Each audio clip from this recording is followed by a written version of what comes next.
On a recent video that I posted on this channel, I talked about the concerns that I saw surrounding Backlash. And in that video, I left it up to you guys on if there was any concern heading in to this year's Backlash, because everything since WrestleMania 41 has just felt kind of weird. And the fact that it was such a quick turnaround between WrestleMania 41 and now Backlash, everything has just felt super rushed. But with Backlash being this weekend, and given the fact that we always post a PLE preview video on this channel, that's what this video is the PLE preview video for Backlash 2025 in St. Louis. If you have never seen one of these videos before, it's really simple. We predict the show. We go through the match card. I give my opinions on who I think's going to win, who I think's going to lose, where the story could go from there. And before we get too far ahead in the video, I want to say if you are a WWE fan, consider subscribing to this channel because that's all we post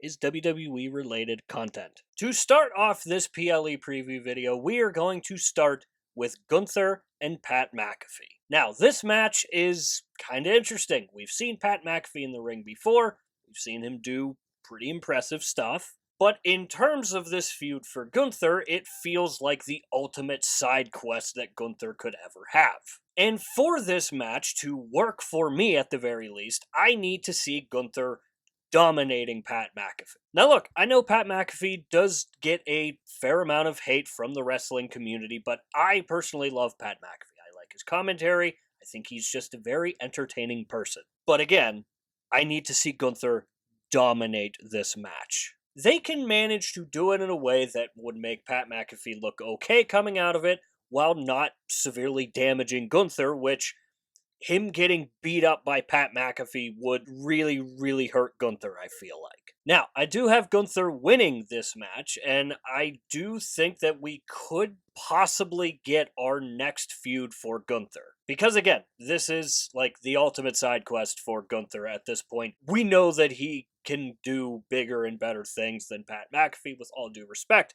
to Pat McAfee. But I'm very curious to see if we do get a hint or a tease of something coming for Gunther. Now, whatever that thing could be, we obviously don't really know right now. But I think it is possible that we do get somewhat of an answer or a glimpse into the future of what lies ahead for Gunther once he gets done at Backlash with Pat McAfee, which again, I have him winning. Moving along, we have what should be a very entertaining match between Dominic Mysterio and Penta for the IC title. And while the match should be a pretty fun and entertaining match, there's just been no build, and a lot of it has to do with Backlash only being 3 weeks after WrestleMania. And you'll find that issue with a lot of the matches on this year's Backlash card. But taking away from the very little build, again, the match should be fun, should be entertaining. I do expect there to be shenanigans from the Judgment Day, because it's a Judgment Day match, there's always shenanigans involved with it. And I'm very curious to see if, now that Liv Morgan is out for a couple months, it sounds like, with her movie project, whatever, I think you're really going to start seeing the whole Dominic Mysterio versus Finn Balor train start picking up steam again. And it wouldn't surprise me if we get either a really big tease for that, or we just straight up get Finn turning on Dom at Backlash. While I don't think that he's going to turn on him right now, I do think that, again, now that Liv's out of the picture for the time being, I think you're going to start seeing some more teases. We've already seen Finn talking backstage with Roxanne Perez. Who knows what Finn's got up his sleeve, but I do think that that story is going to really start picking up soon.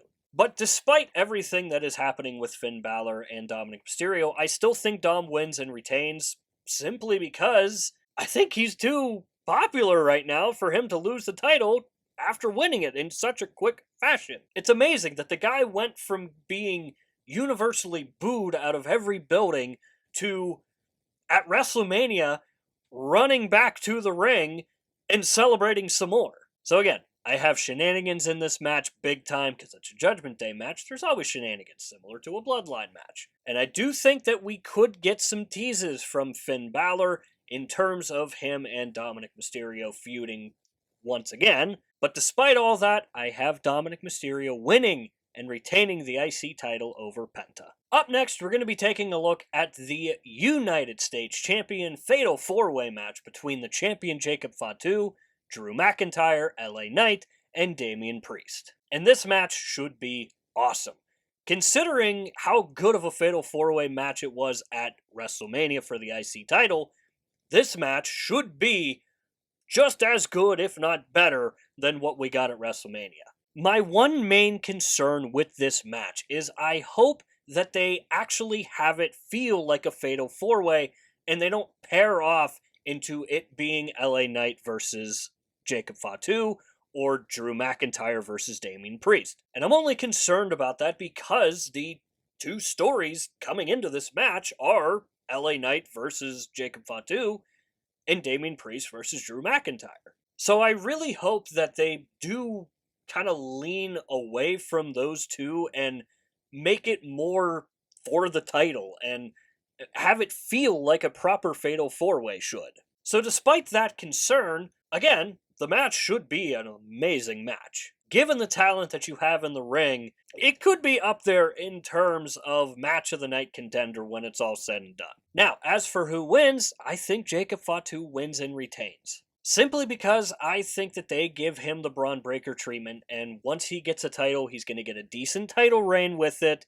and he's not going to just lose it out of nowhere. So I think Jacob gets the Braun Breaker treatment, and I think his reign as United States Champion continues, and I think he wins this year at Backlash. Up next, we have the match that personally I am most excited to see, and that is the Women's Intercontinental Championship match between Lyra Valkyria and Becky Lynch. Now, besides the story coming into this match being really, really good for such a quick turnaround, the promo work between the two have been really, really good. And you can tell that the chemistry is just so good between the two. I think Lyra Valkyria has looked incredible throughout this feud, and albeit it's been a relatively short feud, because again, it was such a quick turnaround from WrestleMania to Backlash. But this is probably the best that Lyra has looked in terms of promo work since she's been called up to the main roster, at least. Now, something that should be important to talk about is the fact that Becky Lynch is allowing Lyra Valkyria to flourish in this feud. You compare this to what we got between Charlotte Flair and Tiffany Stratton, where Charlotte Flair was just interested in trying to bury Tiffany Stratton, and which made things the way they were and just made it into an ugly feud. Becky Lynch is letting her do her stuff, and that's something that Charlotte just did not do with Tiffany. I don't think that this feud is going to be over after this match. I think this feud continues, and I'm all here for it, because so far it has been a really, really good one. The big thing that I think we could get from this match is a return from Bayley. Obviously, we know that it was Becky Lynch who took out Bayley, and we didn't have to go on a month-long story like we did with the Jade Cargill-Naomi story. Becky Lynch just came right out and admitted she did it, and she took out Bayley. But it wouldn't surprise me at all if Bayley came back in this match, possibly interfered, cost Becky Lynch the match, and that's why I have Lyra Valkyria winning. Even if Bayley doesn't show up, I still think Lyra wins. Wrapping this up, we have John Cena taking on Randy Orton for the undisputed WWE Championship. And I think it has been a good feud for just such a timeless feud. And it was good back then, and it's still good now. And I think we were all curious to see how this feud would work with the roles being reversed. John Cena being the heel, Randy Orton being the babyface. And I love the story heading into it for Randy Orton. Randy Orton fighting to keep his family's name alive. John Cena continuously talking about how he's going to ruin wrestling and how he's the last real champion. This is Randy Orton not just in a title match against arguably his biggest rival, it's also in his hometown. And while unfortunately I don't know if this feud goes past Backlash, I would love it because I think it deserves a proper build, and it shouldn't feel rushed. Again, you have two of the biggest rivals in the entire history of WWE. It deserves much, much more than a simple 3 week build. So I do think John Cena wins and retains.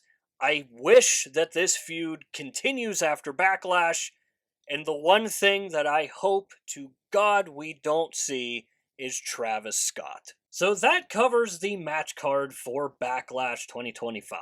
Now, I will say I'm recording this before the final episode of Friday Night SmackDown, so there very well could be some more matches added to the card. But for what the card is right now, what do you guys think of it so far? And also, let me know if you weren't a big fan of it being such a quick turnaround from WrestleMania 41. And as always, let me know your thoughts down below on my predictions. I'm obviously very, very curious to know what your guys' thoughts and opinions are, and who could win, who could lose, where the story goes from here. So as always, let me know that stuff down below in the comments. And while you're down there, swing by the description and click the Linktree link. It is the only link in bio for a reason, because that link will take you to all of the social medias for this channel. And I do suggest going and checking out our X page. Besides YouTube, I am most active over on X. We do updates for Monday Night Raw, Friday Night SmackDown, and the PLEs. And above all else, I want the X page to be a place for wrestling fans to go and talk about wrestling.